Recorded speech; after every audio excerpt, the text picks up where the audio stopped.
This is the culture.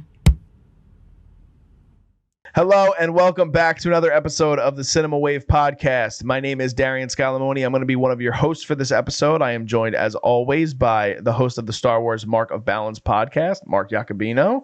We're talking Ahsoka Season 1 finale, Episode 8. I'm going to let you do the honors of the title of the episode and just give me your broad thoughts about it. Yeah, I mean, first, I just want to say this has been so much fun, and thank you for giving me a platform to come on and talk to your followers. This has been great to be a part of the Cinema Wave and Culture Wave family, so thank you for having me on. Thank you, Zach, Mikey, and Liz for producing some of the episodes, so I'm looking forward to a lot more Star Wars conversations in the future if you guys will have me.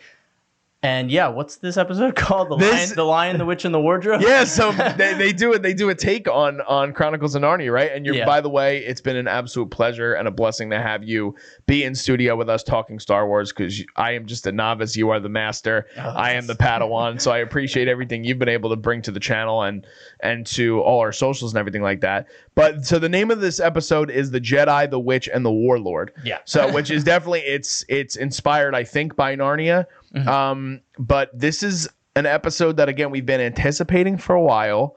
We weren't sure if this was going to be the end of a season. We weren't sure if this was going to be a limited series, if the next thing we're going to see with this storyline is going to be the continuation of maybe Dave Filoni's movie. Based on what we see at the end of this episode, where do you think they're going to go from here? Before we even dive into spoilers, where do you think, in your prediction, what do you think is next for these characters based on the ending and the conclusion of the season? Yeah, before we get into it, I think, I don't want to talk about the ending of it, but I think just based on the scope and the scale of the way this ends and all of the threads that are open, I don't think a movie is enough time for them to explore all of the things that they basically set up by the end of this episode. So I think this is setting up a season 2. I know a season 2 has not been greenlit yet, but I think to cram all of the stuff that they set up in the end of this episode into a movie would be a pretty impossible task, if not moving into a trilogy of movies, which again is a possibility, a Thrawn trilogy of movies.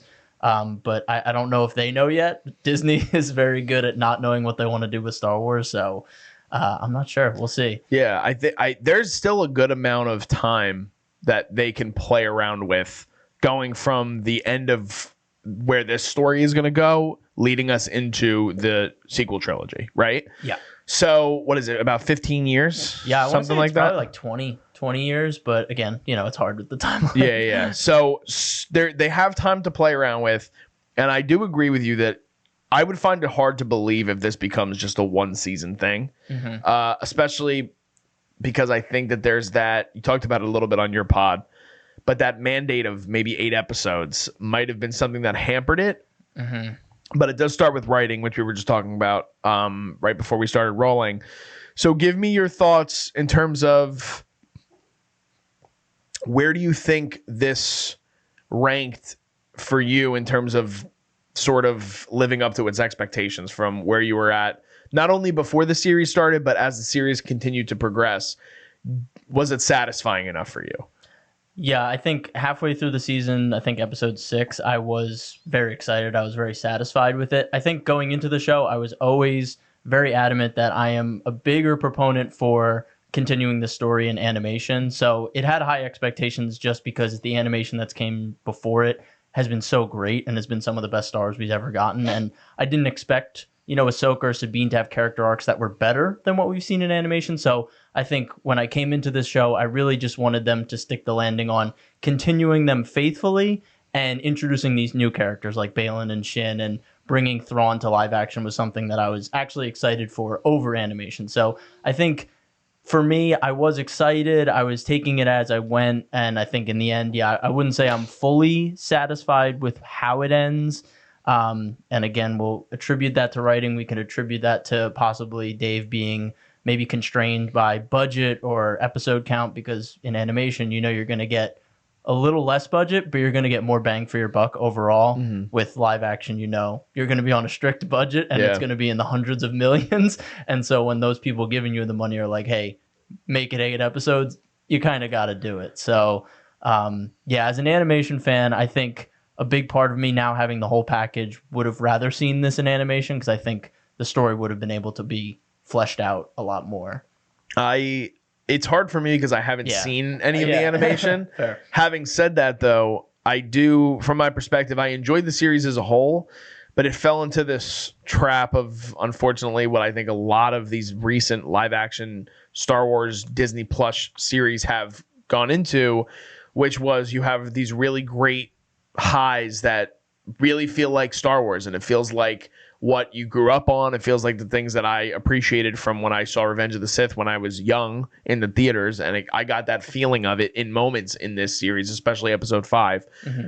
But with the last 2 episodes, it still feels like Star Wars, but it just feels like something is missing. Mm-hmm. And part of it, I do think, is attributing to maybe the script writing. And the thing that sucks about it is, for lack of a better term, it's like sometimes they let Dave cook, and it's really great when they do that. But when they're like, all right, we need to wrap this up, and by the way, don't forget, like, we want a season 2 of the show so that we can continue to build on the story, and we have a little bit more time for you to build up to your movie. Because I think his movie is slated to come out in 2025 based on now 6 or 7. Okay, so it was after the Rey movie, so that makes a little bit more sense anyway too, right? So to me, it just felt like there are moments that were earned and moments that felt good within the last 2 episodes of this series. But it seems like they're not good at playing into that. Well, we could see another season. Like, you kind of want to leave it up in the air, right? Like, Obi-Wan is something now that they've even talked about. Ewan's like, I would love to come back for another one. But the thing is, season 1 wasn't well received. And it's like, that was your moment to really suck people in. And if it was good enough, even if the story was succinct, there's a possibility you can make it work, right? And sometimes that's forced, and you don't want that part of it either. But then there are moments in this, like the relationship between Ahsoka and Sabine in this season, I thought had its peaks and valleys, but it wrapped up in a really nice bow. And even though we had like that conversation between them on the outside of the ship, as we start to get into the details of the episode, I enjoyed that. I thought that was a really good moment between the two of them. I thought the writing in that scene was solid, and I liked the scene right before that comes when Ezra is talking to Hu Yang about the building of the lightsaber, and how Hu Yang's been on that ship for years, and he knew Kanan and all that. Like that was a really nice thing, and I don't know if that's even probably known already previously to the people who have watched the animated versions, but those 2 scenes to me were well earned, and it pulled off what it was supposed to pull off. The action scenes, to me, the only thing that I felt kept it going for me, which I thought was terrific, and I would give him the MVP of the series, is the score. I thought the score throughout the whole show, and especially this last episode, Kevin Kiner, I mean, he was great always, but there's something that kept the pacing going, and it kept me distracted from some things. And then when I went back to like rewind and watch a couple scenes over again, I was like, yeah, the scene isn't great. I think the music really helps it out, and I think that the pacing wasn't as good, and it felt just very sped up to get us to a point. And even at the end of the series, it wraps up in a way where it's really not good for any of our heroes, but they still make it feel like it is. And that was something else too, where I was like, that had to have been something that was mandated by the producers, because they still want the audience members to leave being like, oh, yeah, you know, like our heroes, they're doing okay, I mean, even though we all know they're not. Yeah, I do agree. The tonal shift at the end of them, you know, losing essentially, and Thrawn getting away, and then them kind of be like happy in a way, like they return to the Hermocrat people and they're a bit happy. And I think that is, you know, in a good way, classic Dave, like a bittersweet ending. Like, I think Ahsoka in that moment is saying, you know, we have to just move on and go on to the next thing. I think, you know, her whole arc this series is that she's so distracted by what she's gone through and what's happened in the past. And I think this ending was meant to symbolize her saying, like, we failed today, but that doesn't mean we can't be better tomorrow. We're going to take what we have now on this planet and we're going to move forward and forget about the past. So I think that's what he was going for. But I do agree with you that the tonal shift at the end was a little bit weird. Like, you would think the mood would be a bit more of a downer.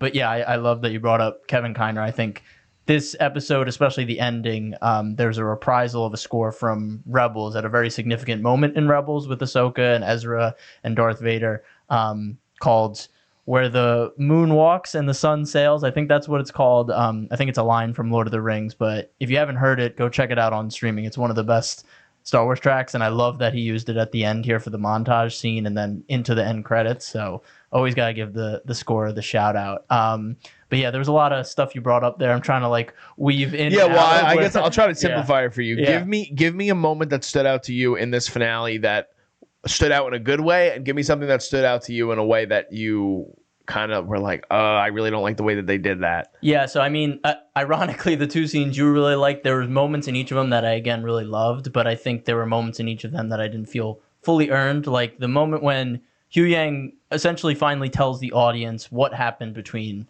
Ahsoka and Sabine and why there's that tension with essentially Sabine feeling the need to, I guess, be trained as a Jedi so that she could either avenge her people, and Ahsoka seeing that as a way for her to go down a path of darkness, kind of like what her master did, putting her own ambitions above the galaxy, and Ahsoka feeling that she might fall into that and she doesn't want to pass that on to her Padawan. And I thought that was weird that Hu Yang was the one to tell us that to Ezra, and neither of these characters were part of that conflict between Ahsoka and Sabine. I felt like that should have been hashed out between them, but it seems like they kind of just moved past it, which I guess is fine. And then with the scene out on the wing, again, I agree. I like the sentiment of it. I really love the moment where, Ahsoka says, Anakin was always by my side. He always stuck by me. And as someone that's seen that through Clone Wars and through Rebels, like that really did hit me. I was like, that's a really great moment.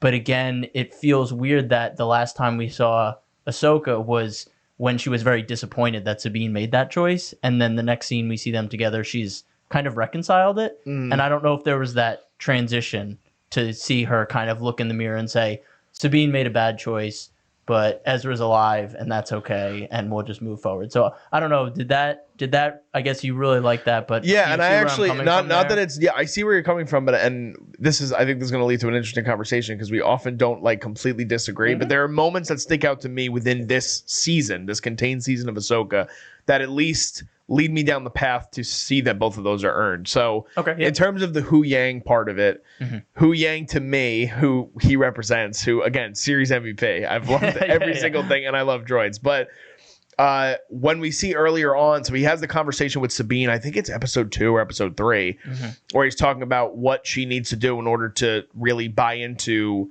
the training of being a Padawan to Ahsoka.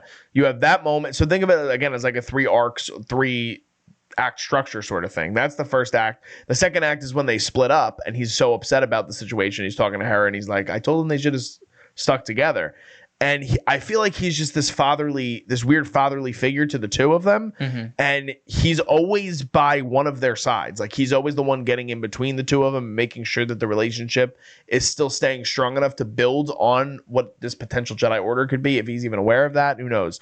But to me, that just felt like something that in terms of the writing, that made sense to me. But he delivers it to Ezra, not Sabine. But in front of Sabine. No, she left at that point. She had left at that point? Yeah, because Ezra turns to her and say, oh, did Ahsoka teach you this? And she had gone. And then Ezra turns to Hu Yang and says, what happened between them? Oh, okay. So in that scene, Sabine's not even in the equation. You know what I mean? Like, yes, I can understand feels like that part was of just exposition then to like us instead of like a conflict between the characters. Okay. So it just felt a little off. I mean, that might be a little nitpicky, but that's where I was coming from. And then at least in terms of the Ahsoka on the conversation on the wing, I do agree with you that like for the audience, that's hard because you're not seeing the actual transition and the progression of where her character is going. But you do see visually and in terms of the way that Rosario's acting comes across from at the end of episode 5 to the remainder of the season, that there's this like lightness over her, even in not she's smiling a lot. Yeah. Yes, and there's like a weight that's been lifted off her shoulders, and she feels that she can start to handle things with a lot less stress, and there's like a reliability on her Force Ghost being there for her whenever she would need, and you see that at the end of the series. So I thought that was something where you still get enough of understanding where her character is mentally that she has reconciled with that, because I think she's reconciled with pretty much everything. I mean, even the only time you kind of see a little bit of that is a little after that, or is towards the end of the episode when Thrawn is finally talking to her, which was probably my favorite. That's a great part of the episode. Yeah, so I really like touch that. touch on that a little bit too, because I also love that. Yeah, I mean, I really just loved the fact that this was our first moment where Thrawn could actually talk to our heroes. I think up until this point he had only been communicating with the people in his inner circle, and I really just like when a villain can kind of not, talk about his plans to the heroes, but just as an adversary, just speak face to face. And I love that he was just gloating, like, you're chasing us, but we're gone already. Like, I'm just telling you right now, I beat you today.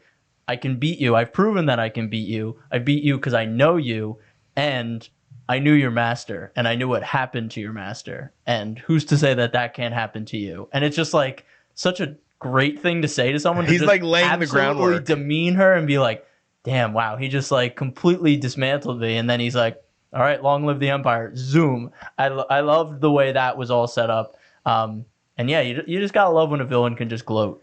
Dude, so, and he also has a part in that scene where I think he says, see, I wish I knew the exact line, but it kind of insinuates that he hasn't been face to face with her. Is that ever, or is that just he's talking about more in terms of like? No, he hasn't been face to face with her ever throughout even animation. I think in Rebels by the end of season 2, she had already been out of the picture, and Thrawn was introduced in season 3. So yeah, they never have come face to face. This was the first time they've fought together. So he's really saying, like, we haven't come face to face. Respect the battle today, but I beat you and I know you. That's going to be such an interesting thing when we do see that kind of come to fruition, to see him going face to face with Ahsoka, knowing that he hasn't. And I know in film and television, obviously, he hasn't been face to face with Luke, but in one of the novels, it's like a big thing is a battle between him and Luke. That was the original trilogy of books by Timothy Zahn back in the 90s. That's now not canon. Okay. So that was like the Heir to the Empire trilogy that people always talk about. That is when it's the new Jedi Order versus Thrawn. So here's my question too, though. So Filoni's movie, what is that one called again? It does not have a name yet. It doesn't have a title. No. Okay. Do you think that they might try to canonize that storyline and make it heir to an empire? Because that's a theory I've seen. Yeah, I do think it would make some sort of sense, because at the same time, we do know that Luke is trying to start the new Jedi Order at the moment, because in terms of the correlation of the series, he was trying that with Grogu in Mandalorian. Yeah. So I think there's pieces that they're pulling from, like Thrawn and like the Remnant, but there is a lot of elements. I haven't read the books, but I've seen enough deep dive YouTube videos to kind of get some gist. But there are some elements in that book that are very out there. I believe like the Yuzang Vong, or like this other species that's involved. Like there are some pretty wacky things going on. I know also, I believe Luke has a relationship with someone, and they have kids, I believe. Again, I haven't read the books. I'm a terrible Star Wars fan, but they're not they're not canon, so I'm not obligated to. But I am planning on reading them. But there are elements I definitely feel that Dave is going to pull from the expanded universe and some of those non-canon sources. But I think at the end of the day, it definitely won't be a retelling of what was brought about in the books. Okay. So I think this is a good transition point, though, because you talk about some weird things that might occur in that novel. There is something that we see.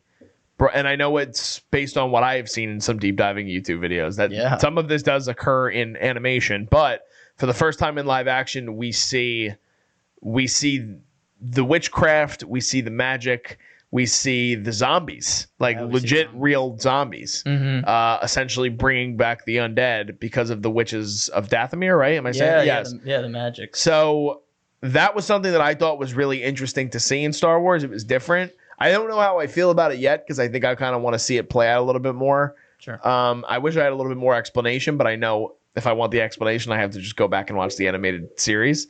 So give me your perception of seeing that in live action, and did it feel as earned as how it felt in animation for you? Yeah, I think in animation, we see the reanimation only being used on the witches of Dathomir, the ones that have died. And I think the explanation there was we assumed that they had such a connection to each other and to the planet that's why they were able to be reanimated by the magics.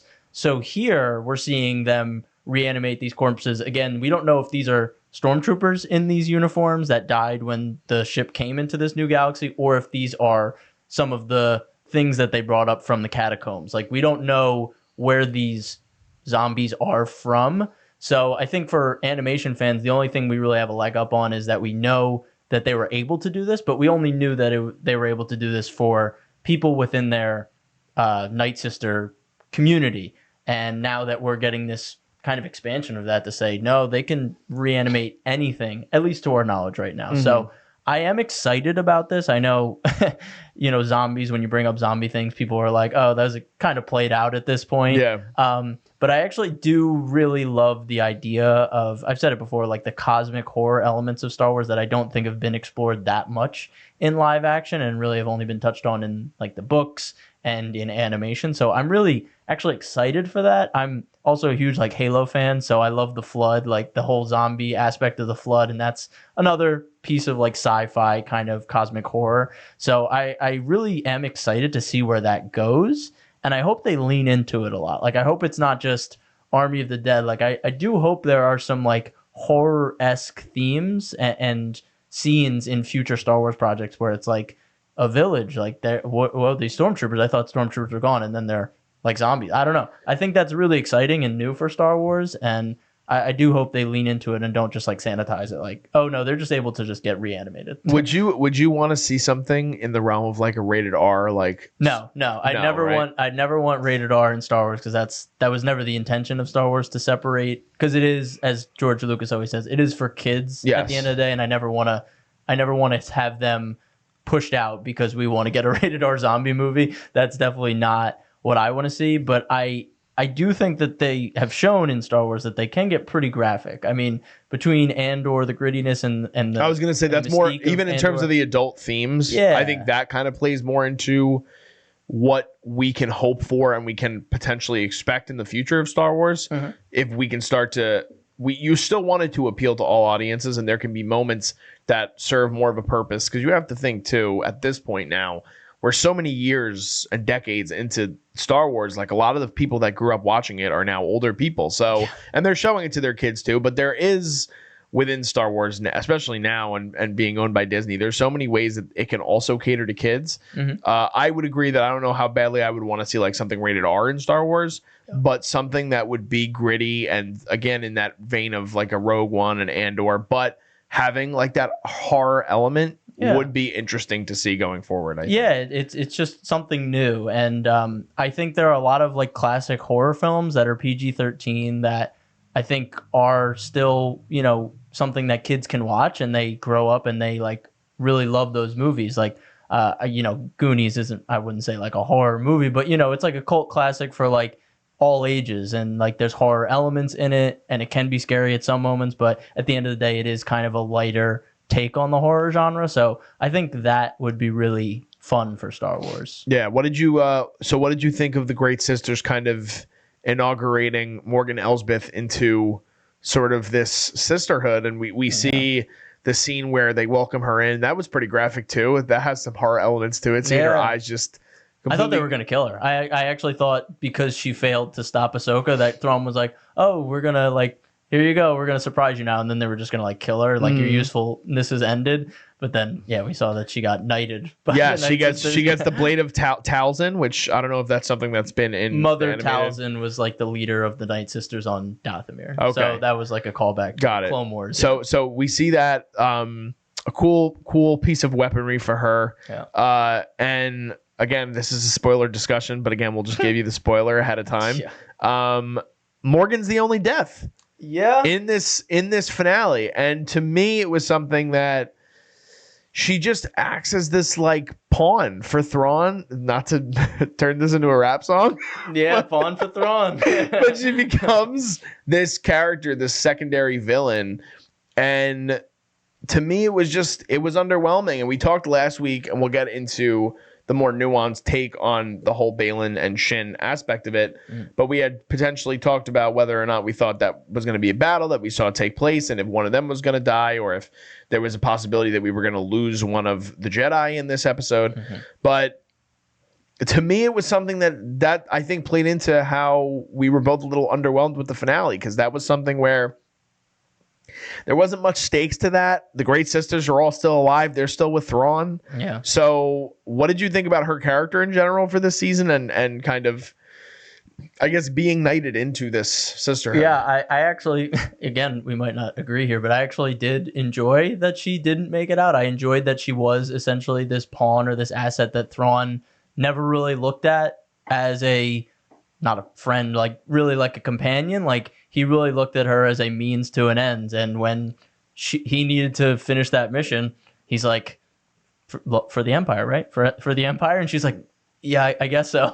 Yeah. And he's like, thank you so much. We're going to go. You stay here. Like, I actually did enjoy that, it all was for nothing for her. Like, and she did have this, I guess this knighting moment for her was kind of a shining moment in her life. Yeah, like, I guess that's earned for her, I guess. She was like really excited. And then when she got that knighthood and really a part of the Night Sisters, she was probably like, oh, wow, I'm going to be like the leader, like the frontline person. And then she ends up, it all gets swept out from under her. And I actually kind of like that. But I agree, there is some sort of hollow feeling there. For that to be the big thing that we end exactly on. Like Morgan Elsbeth being the big, like anyone could have probably predicted that. If someone was easy to kill off, it would be her. Yeah, I would agree. So I see what you're saying. I do think it's interesting how I think if I'm not mistaken, we echoed the same sentiment in terms of the way this episode is making us both feel. But there are aspects of it that we're disagreeing on, which I think is super interesting. I think it's cool. Yeah, I want to hear your thoughts on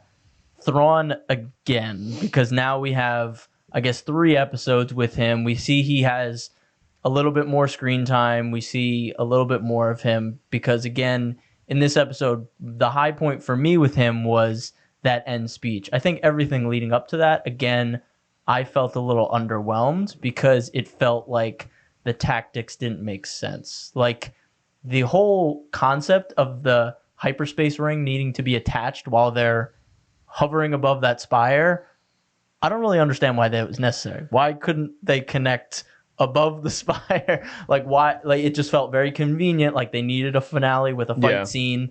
We need to stay this close to the spire so that our heroes can potentially jump on board when nothing in the scripts, nothing really was given to us to say, oh no, this needs to happen right here. Like if Thrawn knew that this whole process would take some time, why wouldn't he bring the hyperspace ring down last episode while the heroes were far away and start that process earlier? But again, it just feels like convenience writing to have a battle. I would agree with that. And I do think, unfortunately, Star Wars leans so much on, especially with this, and it's weird too, right? Because so many Star Wars fans, especially ones that I know personally, are big into like lightsaber battles, and that's what they grew up on, and that's what they want to see more of, right? And that's what their Star Wars is.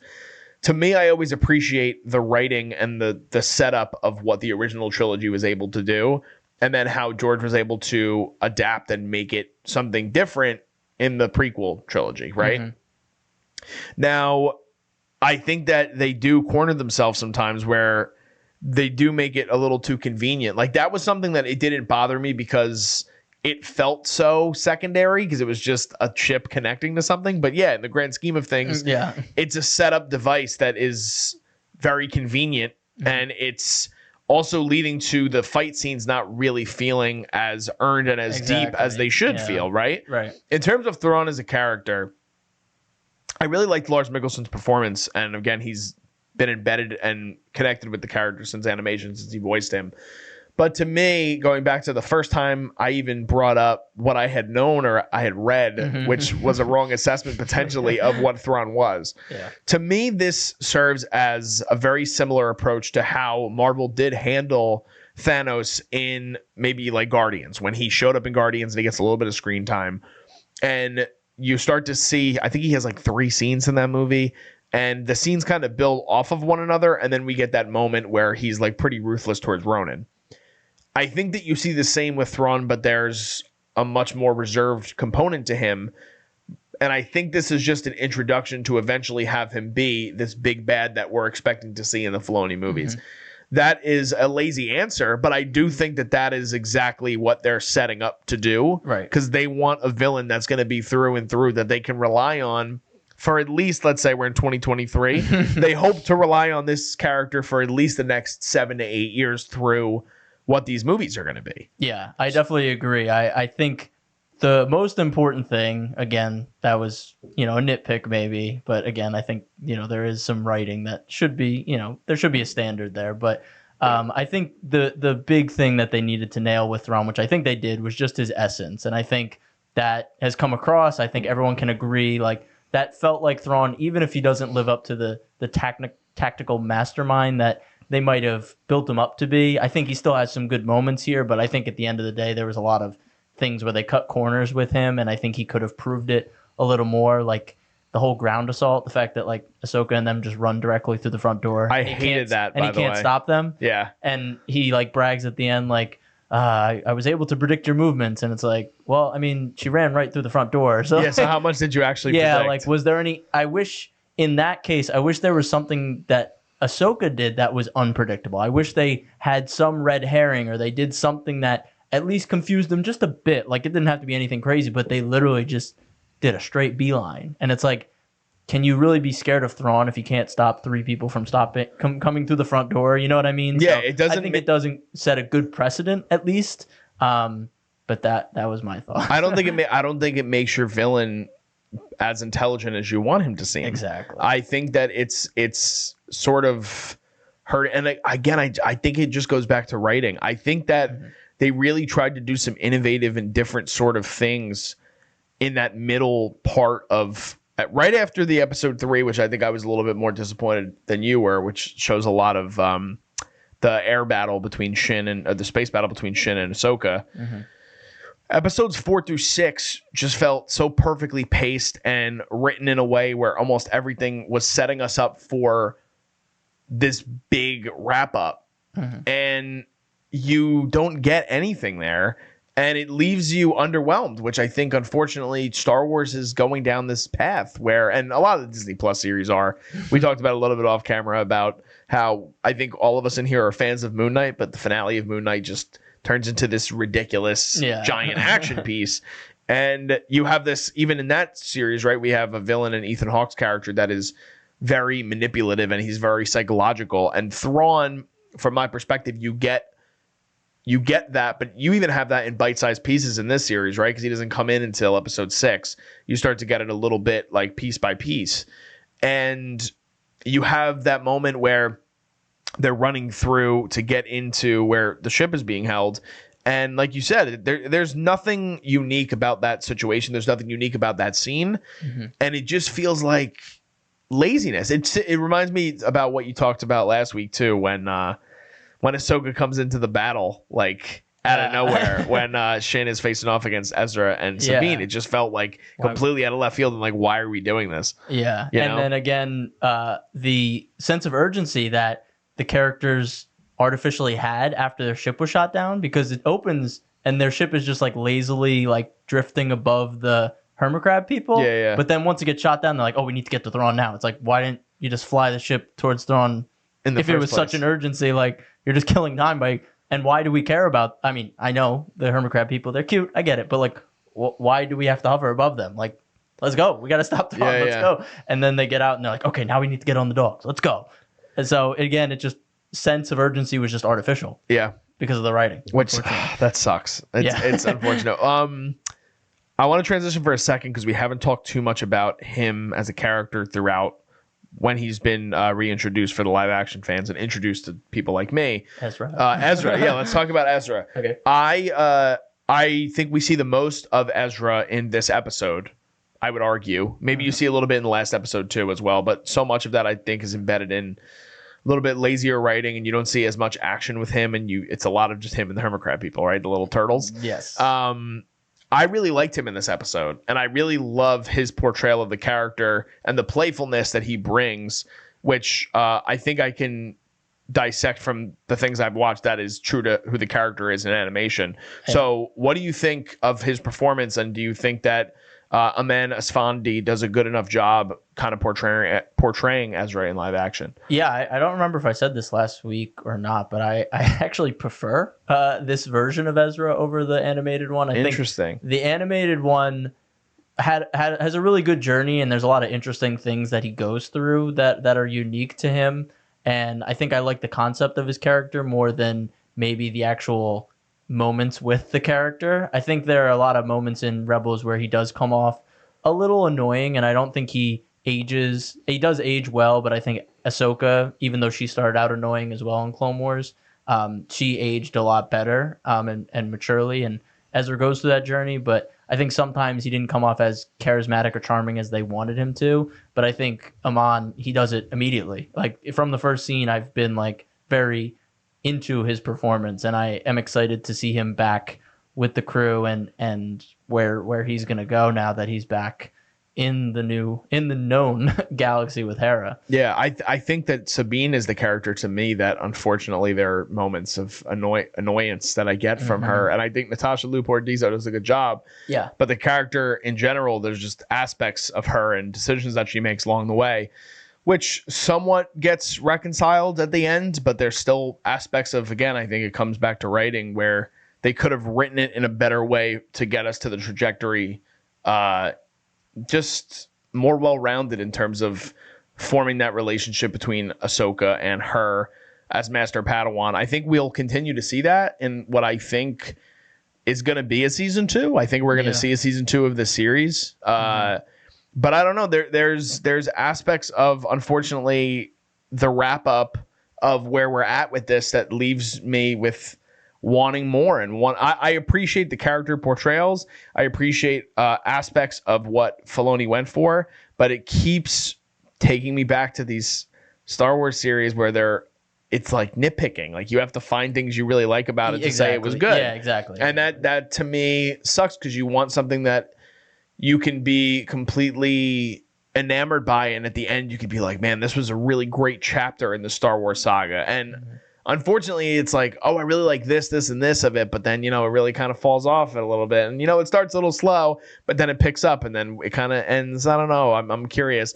And yeah, it leads to the conversation. It leads to theorizing. It's good for online, right? It's good for banter. Yeah. But at the same time, you want something that feels it has to feel good in the moment. Yes. And then you can also have those theories, like the theories and stuff, but it has to still stand on its own feet. And I think by the end of the season, we're more excited about the future than what we just saw. I think that's probably the best way to put it. Yeah, and I think that sucks because that's not really what you want to go for when you're talking about television and film. I mean, in general, like even in terms of, I know we're talking about two different animals here, but things like Breaking Bad, like you're curious to see where the characters are going to go, but a season will wrap up and you'll be like, Jesus, what a season, man. Like, oh my God, I can't wait to watch it again. Yeah. And the thing is, it leaves you with such a weird taste in your mouth where you're like, I'm not like really excited to return to this version of the show if this is what it's going to be when the season starts next season. Right, yeah. But then you lead into something where it's like the premiere of season 2 is probably going to be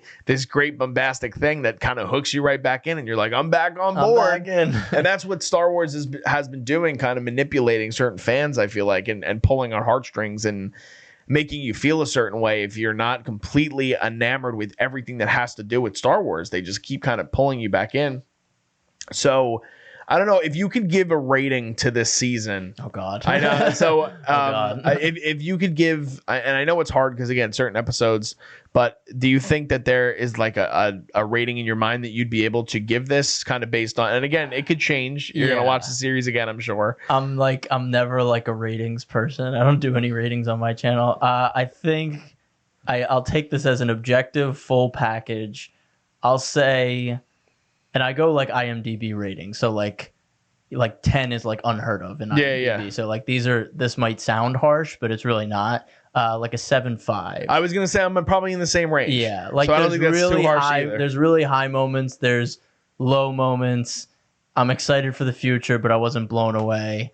And I think like a 7.5 is kind of where my middle ground is for this, just like as a whole package. I think. Yeah, I would agree with that. I think there are moments in the beginning that I also wanted to see more with Hera. I think we do see. I mean, she is a side character, and I'm gonna guess next season or next continuation of the show, like she's gonna be essentially the main force against Thrawn at this point. So like Thrawn's now back in the known galaxy, and Hera's the general in the New Republic, and her and Ezra are now gonna have to go like head to head with Thrawn, and I think that's actually a good thing for Thrawn because now there's less main characters and less plot armor. So I think his victories will hopefully be a lot bigger, a lot more earned, a lot better because he's not having to ultimately kneel to the main characters of the show. Yeah. So I actually like where they've set it up now, where it's like Sabine and Ahsoka can't intervene, and it's just Hera and Ezra and the New Republic. I mean, I know Din is out there, I know Luke is there, but yeah, I mean, it's interesting too, though, if that's going to be a season 2 of a series, and we're just going to keep it named Ahsoka, and not that Ahsoka is going to be relegated to a side character, but if that is the way they decide to go with it, right? Ahsoka and Sabine are in a completely different location. I don't know why they love. I mean, Disney Plus has just loved to name everything after characters instead of like having interesting names, like Andor, Ahsoka, Loki. Like, well, they might be trying that. I mean, where we have some of these other shows that are in production or were in production prior to the SAG strike. Cool. So we have the Acolyte, Skeleton Crew. So they're changing. And Mandalorian, again, like we're at least acting within. And people were calling him Mando for a long time, but now we know what his name is. And like again, it's like making a series now called Baby Yoda, even though the character's name isn't actually Baby Yoda. Exactly. But we did give our rating basically similar, but I did want to kind of finish off with a conversation just because, unfortunately, I even forgot about it in our discussion right now because of how little we see from Shin and Baylan. We go from the 7th episode where we get very little of Morgan Elsbeth and Thrawn. And of course, our heroes defeat Shin and Baylan somewhat in episode 7. They kind of both just flee in their own ways, and they are going toward Thrawn and Morgan Elsbeth. But we see nothing with these characters until the very end.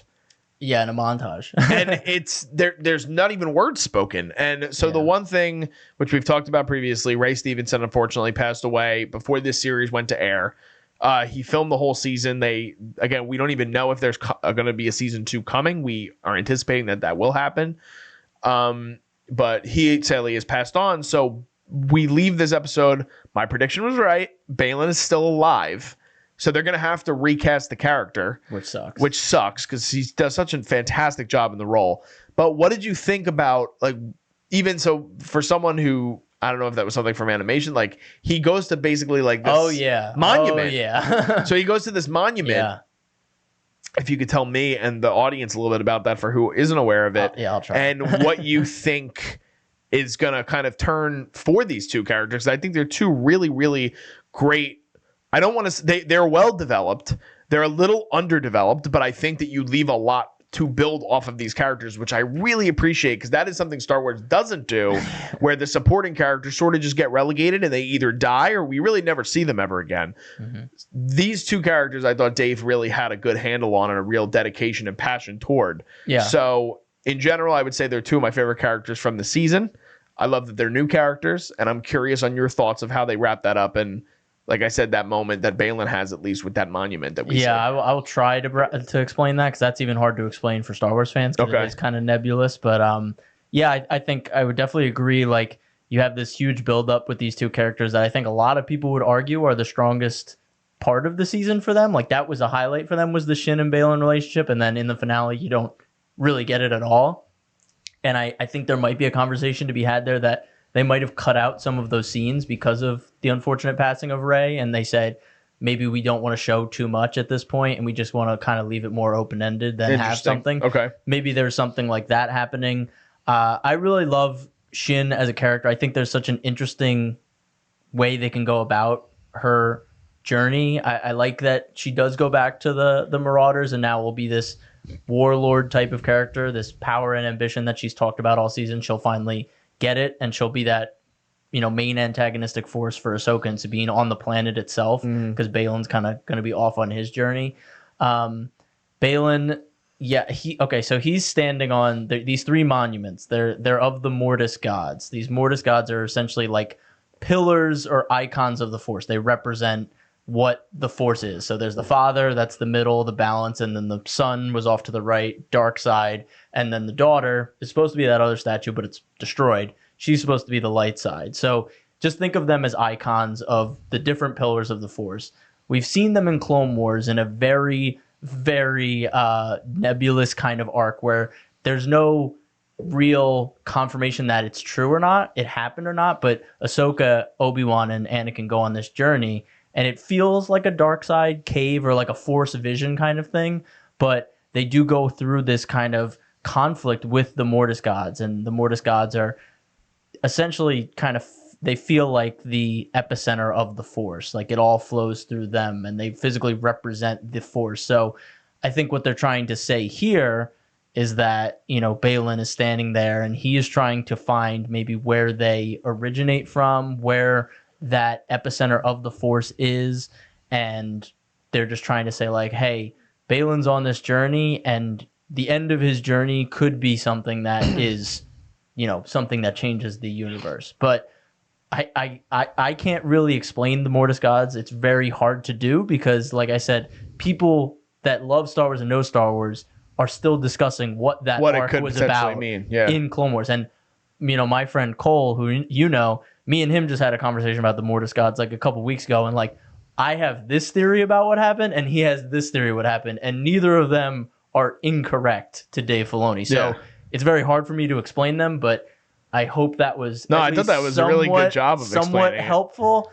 And yeah, if you do rewatch Clone Wars, which I hope this show, at least at the end of the day, had you excited to maybe do. I think I definitely, not that I was opposed previously, right. Yeah, exactly. But I think having this connection with the live action now too, and understanding some of the characters at least somewhat, I think it's going to lead me to get to it sooner. I think I'm going to want to kind of figure out who these characters were and kind of see, again, Filoni as a storyteller too, I was being fully fleshed out. Unfortunately, if this is probably a lot of people's main introduction to Filoni being a showrunner, and I think it's his weakest outing as a showrunner compared to Rebels and Clone Wars. So I really encourage people that if this is their first time seeing Filoni, like, I wouldn't, you know, judge or consider all of his work to be to this caliber. Like, I would definitely go back and see Clone Wars or Rebels, and I think you'll see, you know, what he's capable of and how he's garnered this reputation that he now has with Star Wars fans.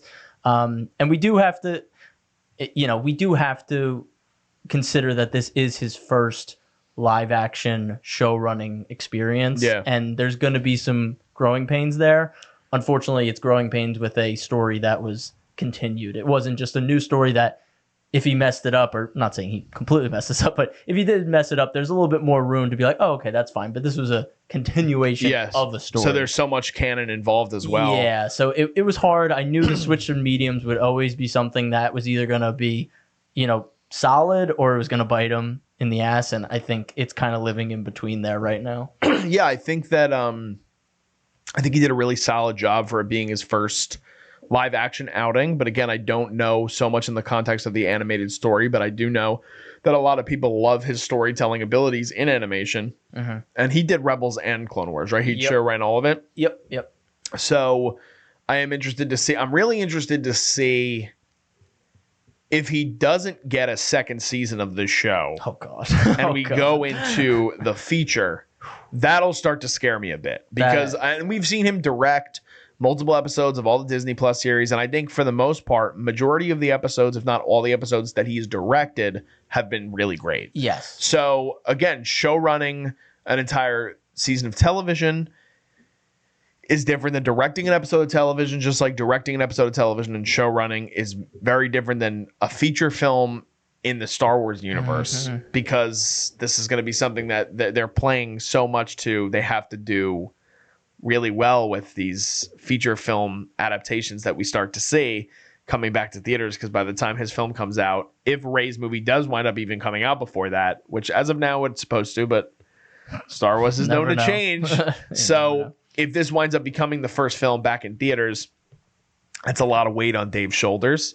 I do think he can handle it, but I think I would really prefer and hope to see that we get a second season of Ahsoka. And I think the perfect way to wrap this up is, like we just talked about, the name of the series is Ahsoka, We get a lot out of a lot of characters in this. I think Ahsoka has one very contained episode that we are going to talk about in a future podcast because we unfortunately didn't get to record episode 5, but it's one that we both love. It's very near and dear to our hearts. Mm-hmm. But for the series as a whole, and Rosario's portrayal as Ahsoka and Ahsoka as a character in continuation in live action, how does that feel to you? Does that feel something that you give a big stamp of approval? Is it something that you feel good about where her character is, but there's still specific elements that you really want to see? Or did you think that it was pretty underwhelming in terms of, again, the whole show is being marketed as being Ahsoka Tano. Sure. And of course it's not. And we know that that's not always what it's going to be in Star Wars anyway. I mean, season 3 of Mandalorian, though it is a little different because it's not based on a character name, a lot of that focus goes to Bo-Katan, right? And you could say Andor, same thing. Exactly. Like Andor is a very small catalyst in all of the show. Yeah. And it's mostly about the other, main characters, and he just kind of catalyzes all those little reactions to each other. But I do think even in Andor, I think so much of the story is driven through Cassian. Yes. With this, I don't know, in my own personal opinion, how much of that would correlate to how I feel about Ahsoka Tano being the main focus. And I don't know if that plays to Rosario's portrayal. I don't know if that plays to the writing. I don't know if it's... So I'm curious on what you think as we wrap up us talking about season 1 or potentially the only season, because we're still unaware at this point of recording, of the Disney Plus series Ahsoka. Yeah, I think this was meant to be Rebels season 5, so I think this was likely a marketing thing where they needed to name it something that would draw eyes. Unfortunately, because Rebels was a animated series, if you named it Rebels season 5, I think a large portion of the audience that didn't watch it or was unaware of it would just say, what is this? Like, why? I don't even know what this is talking about. And then you also have the Rebels audience that's kind of like, oh, well, now we're just changing mediums, but it's the same show. Like, that's kind of weird. Like, imagine if, like you talked about Breaking Bad, like Breaking Bad season 5 will be animated. It's like, what? Wait, what? Yeah. So I think at the end of the day, it probably was a marketing thing, unless of Dave Filoni saying, I want to name this Ahsoka. I think at the end of the day, he probably did want to just do this as Rebel season 5, but Disney was like, well, we need a recognizable name, and that will draw more eyes than naming it Rebels. So sorry, not an answer to the exact question, not really about the show itself, but more on like the outside part of the show. But I think that's probably the main reason. Ahsoka herself, Rosario, I think by the end I was convinced that she was Ahsoka, which I think is a good thing. But again, I don't think this hit the same as it would have if it was Ashley Eckstein still playing the character in animation. I think that was something I was hoping that might change. I don't think it would ever reach Ashley Eckstein, but I was hoping it would change a bit more. I think she still did a great job in the big moments like episode 5. But yeah, I don't think she reached what Ashley Eckstein probably could have done with the character in this season. And that, again, might come down to the writing, not having enough time to flesh it out over 8 episodes, or it was the suits at Disney. It could be a combination of all of it, too. It could, and likely it is. It's never usually one thing. Exactly. But I've had a lot of fun doing these recaps and these spoiler discussions with you throughout the 8 weeks that we've been, 7 weeks, I guess, that we've been talking about it. We do love Star Wars. We enjoy the conversation. We really enjoy you guys getting to listen and watch our conversations. If you guys don't already, be sure to subscribe to the channel. We are the Culture Wave Media Network. You can also follow us on Instagram and TikTok at Cinema Wave Media for this specific podcast. And again, make sure you guys also follow Mark's Instagram for Star Wars Mark of Balance if you want to just give them that information again. Sure. On Instagram at @star_wars_Mark of Balance. Only on Instagram, so find me there. Awesome. Well, this has been an absolute pleasure, and I've really enjoyed the conversation. And I'm just going to sign off. I'm Darian Scalamoni. I'm Mark Iacobino. Thanks, guys. And thank you, guys. We'll see you next time.